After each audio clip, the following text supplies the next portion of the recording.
In some circles, folks are not encouraged to ask questions if they admit that they're having doubt or that they do have questions. Maybe they're spoken to in a negative way or thought of in a negative way. How important do you think it is for people to have the freedom to admit that they have questions or they have doubts?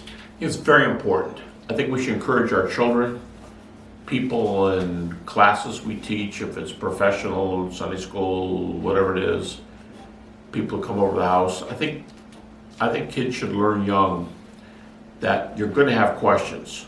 So I want you to ask them. Don't be afraid of asking them. Now, that doesn't mean you have to ask them about God in a cocky way that goes off on God because you think you have an excuse. Be polite. But genuine questions are wanted here. We want to help you through them.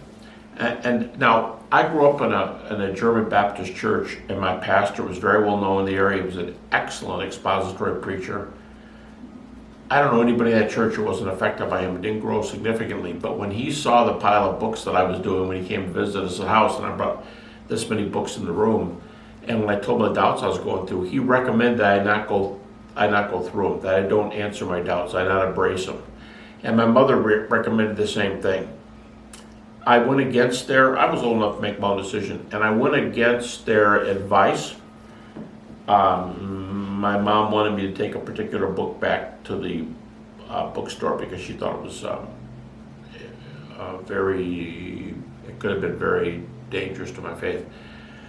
And I took it back. Then I thought, well, how good is it going to be if I don't deal with this? I've got to answer it. I'm going to have it sooner or later. So I went back and got the book again and explained it to her. Today, my mom says that was probably one of the worst pieces of advice she ever gave me. She would now say, you need to ask your questions. And different people in the family, including my grandson, parents would hook me up with them just to talk for a little while. And as often as not, we're talking about their emotions, not about the answers. Now, I would often start by going, oh, that can't be, because what you're forgetting is this. It helps to give reasons, but then you have to deal with the what if and the painful type thing. So I would, in a nutshell, start it, be thorough, allow it. Don't encourage it to the extent that they can think it's really cool to have doubts and they want to impress you because they're cool. But let them be realistic. And I think we should encourage those doubts. We should answer those doubts, and put everything on the line. Tell them why it is. When they get older, they're gonna have to answer that question whether we let them answer the question or not. So I would say it's the best way to go. Honest, straightforward. We have plenty of ammo, easily more than any other founder of any other world religion. We have far more ammo. I think we should be concentrating on what we have in Christianity, and again, how to say I do to the Jesus of the universe, and to be willing to walk in his steps. What are your thoughts about the statement, truth fears no questions? Yeah, another one I often get is all truth is God's truth. There's another one. Yeah, I think it doesn't. I think it doesn't fear questions, because if you think by me telling you to keep it to yourself right now, you won't have it again, or we'll come up at another guise, I think that's usually wrong-headed. And what better time to teach people that they can answer their doubts when they're 12 or 13 and not when they're 35 and they're thinking deeper doubts, and they also want to know, why did you ignore them this long, and what's wrong with the church? So I would try to stay away from that. I'd try to encourage them politely, to ask. There's a good way, bad way to ask questions. But I'd encourage them to do it. Okay.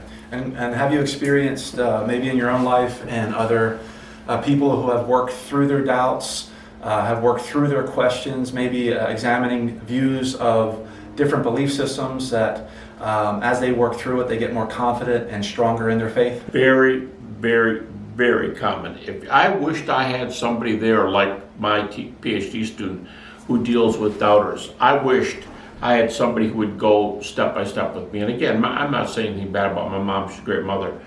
But she said today she should never give me that advice. I wish somebody was there to come alongside me and point me. I'd like to have gotten out of when I was 13 and not when I was 30. And by the way, in one big survey years ago, doubt is most common age group. Doubt is most common in 10 to 30, most common in teen years and early 20s. After 30, 35, it tends to start going down. And you could say to yourself, well, I got a good question for you. What if you were 80 years old and you thought death was more or less right around the corner? Would you be more anxious? The group that doubted the least, I think, was 2%. It was this was well over 1,000 people surveyed. It might have been 2,000. The people who were closest to death were the people that were the most, they knew where they were, and they didn't fight that in their life. They didn't fight those doubts. Pretty cool. That's good. You mentioned your mom being a great mom. Both my parents are deceased, and my mom was amazing. And I remember, in the tradition that I grew up in, when I started to have some questions, I asked them kind of why, they believe what they believe, and their answer was, well, you just need to trust.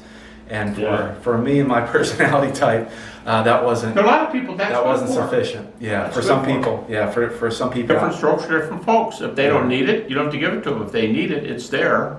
Yeah. And why not give it to them? Because it's easier to solve it when they're young and teach them to pray a certain way. Keep a journal. When God answers I love that line of Count Your Blessings, the hymn. Name them one by one, and it will surprise you what the Lord has done. Why does it surprise you? Because we don't think God does anything. So I keep these little lists of prayer requests, and I drop in my file cabinet. If I say, oh, he's not doing anything, here's 5 biggies. We just had a week as a family about 3 months ago. There are 5 serious things going on in our family. It could have been like anything. Like one of them was a brain tumor. One was whether a person had something going in internally that could have been, it was a little tiny child, and they almost put the child qualified for a respirator, and they just decided to give it a few more hours. So I'd say those are 2 pretty important things: a brain tumor and a respirator. But the other 3 things were huge, and all 3 of them, the whole family's praying. So we have 40, 50 prayer warriors, and they're praying. All of them worked out. One of the guys in the family tweeted about the little girl who almost got put on a ventilator, and he said, is anybody watching? We are seeing a miracle happen right before our eyes. Don't forget this. So I think you jot those things down, because you will be surprised. You will not remember, and then you'll blame God for not doing anything for you.